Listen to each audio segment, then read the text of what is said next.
다 같이 사도신경으로 신앙 고백하심으로 1월 17일 수요일 아침 예배를 하나님 앞에 드립니다. 나는 전능하신 아버지 하나님 천지의 창조주를 믿습니다. 나는 그의 유일하신 아들 우리 주 예수 그리스도를 믿습니다. 그는 성령으로 잉태되어 동정녀 마리아에게서 나시고 본디오 빌라도에게 고난을 받아 십자가에 못 박혀 죽으시고 장사된 지 사흘 만에 죽은 자 가운데서 다시 살아나셨으며 하늘에 오르시어 전능하신 아버지 하나님 우편에 앉아 계시다가 거기로부터 살아있는 자와 죽은 자를 심판하러 오십니다. 나는 성령을 믿으며 거룩한 공교회와 성도의 교제와 죄를 용서받는 것과 몸의 부활과 영생을 믿습니다. 아멘.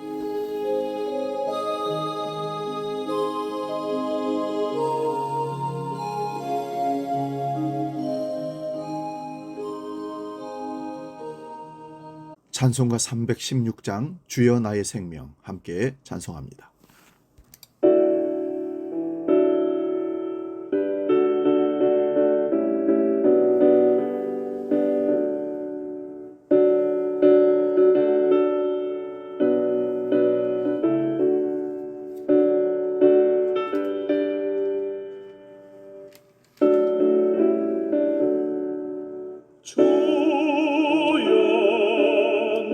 생명 나의 정성 드립니다. 이 작은 나의 생명 나의 정성 다해 주님만을 위하여서 살기 원하오니 주여 잡아주소서 나를 잡으소서 주님만을 위하여 살게 하소서.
오늘 우리에게 주신 하나님 말씀은 신약성경 요한복음 9장 1절에서 7절 말씀까지입니다. 신약성경 160면에 있습니다. 이 말씀 봉독할 때 살아계신 주님의 음성을 들을 수 있기 바랍니다. 요한복음 9장 1절에서 7절 지금 봉독합니다. 예수께서 길을 가실 때에 날 때부터 맹인된 사람을 보신지라. 제자들이 물어 이르되 랍비여 이 사람이 맹인으로 난 것이 누구의 죄로 인함이니이까? 자기니이까 그의 부모니이까? 예수께서 이르시되 이 사람이나 그 부모의 죄로 인한 것이 아니라 그에게 하나님의 하시는 일을 나타내고자 하심이라. 때가 아직 낮이심에 나를 보내신 이의 일을 우리가 하여야 하리라. 밤이 오리니 그때는 아무도 일할 수 없느니라. 내가 세상에 있는 동안에는 세상의 빛이로라. 이 말씀을 하시고 땅에 침을 뱉어 진흙을 이겨 그의 눈에 바르시고 이르시되 실람못에 가서 씻으라 하시니 실로함은 번역하면 보냄을 받았다는 뜻이라. 이에 가서 씻고 밝은 눈으로 왔더라. 아멘. 오늘 봉독한 말씀으로 행복을 부르는 순종, 이런 제목으로 말씀의 은혜를 나눕니다. 우리 옛말에 가는 말이 고와야 오는 말이 곱다는 말이 있듯이 긍정의 말이나 긍정의 생각은 긍정의 말과 생각으로 행동을 하게 합니다. 갈라디아서 6장 6절에는 사람이 무엇으로 심든지 그대로 거두리라. 올 한 해 좋은 것을 심어서 아름다운 열매를 거두는 저와 여러분 되시고 행복 누리시기를 축원드립니다. 앞을 보지 못하는 장애인이 오늘 본문에 등장합니다. 태어나면서부터 앞을 보지 못하는 사람입니다. 그가 40여 년 동안 길가에 앉아 구걸하며 사는 딱한 형편의 사람입니다. 단 하나 희망이 있다면 누군가가 측은히 여겨서 던져주는 동전 한 입뿐입니다. 이 사람을 더욱 암울하게 하는 것은 사람들이 차가운 시선이었습니다. 그를 불쌍히 여기기보다는 누구의 죄 때문에 앞을 보지 못하느냐고 비난하며 서로 논쟁할 때마다 그의 마음은 무너졌습니다. 어느 날 예수님과 제자들이 이 사람 곁을 지나가게 되었습니다.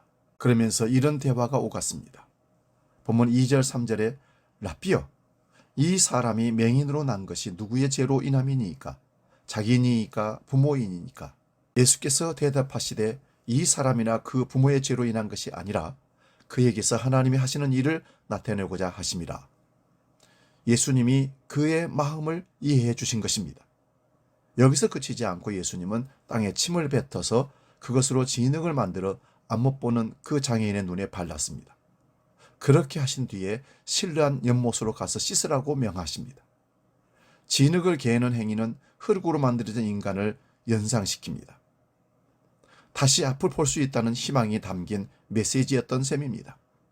그 사람은 예수님의 명령에 순종했습니다. 그리고 치유의 기적을 경험했습니다.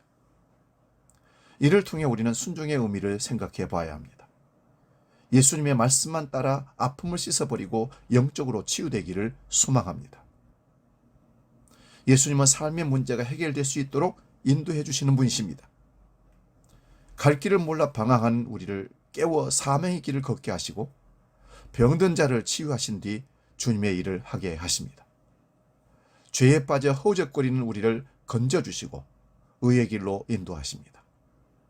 순종하는 그 자리에 언제나 예수님의 기적이 임합니다. 실로암은 예루살렘 동남쪽에 있는 옥의 저수지라고 합니다. 그 물이 예루살렘 성 안으로 흘러 들어갔습니다. 연못으로 가기 위해서는 33개의 계단을 내려가야 한다고 합니다. 오늘 본문에 나오는 사람은 앞을 보지 못하는 장애인입니다. 예수님은 그런 사람에게 스스로 내려가라고 하셨습니다. 어떤 의미일까요? 예수님도 낮은 곳으로 이 땅에 오셨습니다. 베들레헴 말구에서 태어나신 것부터 이를 상징합니다. 예수님은 장녀, 세리, 죄인의 친구입니다. 소외당하는 사람을 항상 가까이에 두셨습니다. 십자가에 돌아가실 때도 강도 같은 취급을 받으며 조롱 가운데 십자가에 달리셔서 죽으셨습니다. 예수님은 얼마든지 높은 권세를 누릴 수 있었지만 낮은 곳에 항상 계셨습니다. 실로암은 씻는 곳입니다. 수많은 사람이 실로암까지 내려오지만 간절한 마음으로 씻지는 않았습니다. 주님은 실로암 못으로 가서 씻으라고 그 장애인에게 명령합니다. 많은 사람이 교회에 나오지만 예수님의 보혈을 의지해 죄를 씻으려고 하는 사람은 결코 많지가 않습니다. 안못 보는 사람으로 왔다 그 상태로 돌아가는 셈입니다. 교회는 세상에서 이리 치이고 저리 치여도 억울하고 불쌍한 사람들이 찾는 공간이 되어야 합니다. 버림받고 약하고 소망을 잃고 실패했으며 좌절해서 갈 것 없는 이들이 찾아와 씻음받는 공간이 되어야 합니다. 안못 보는 사람도 실로암으로 내려갈 때에는 세상에서 가장 불쌍한 사람이었지만 그가 씻고 돌아올 때는 가장 행복한 사람으로 변해서 돌아왔습니다. 사랑하는 성도 여러분, 실로암을 다녀간 이가 받았던 것과 같은 은혜를 올 한 해 우리도 체험할 수 있기를 축원드립니다. 우리 가는 길에 무엇 때문에 조건 가지고 불평하고 원망하기보다는 주님이 주시는 긍정의 메시지, 우리에게 순종하라 주시는 그 말씀을 그런가 하여 말씀에 순종함으로 행복을 부르는 놀라운 순종을 우리도 경험할 수 있기를 바랍니다. 기도하겠습니다.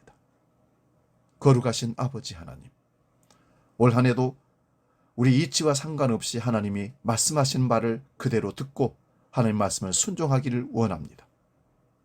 순종할 때 행복이 오고 순종할 때 소망이 온다는 사실을 깨닫습니다. 오늘 실로암 못에 가서 씻어 소망 가운데 행복을 찾았던 것처럼 우리도 올 한 해 참으로 하나님 말씀에 적극 순종함으로 온전히 순종함으로 행복한 인생을 가꾸어 갈 수 있는 우리 모두가 되게 하여 주시옵소서. 주기도로 기도합니다. 하늘에 계신 우리 아버지, 아버지의 이름을 거룩하게 하시며 아버지의 나라가 오게 하시며 아버지의 뜻이 하늘에서와 같이 땅에서도 이루어지게 하소서.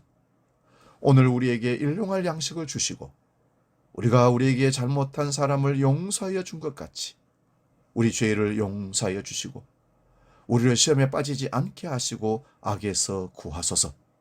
나라와 권능과 영광이 영원히 아버지의 것입니다. 아멘.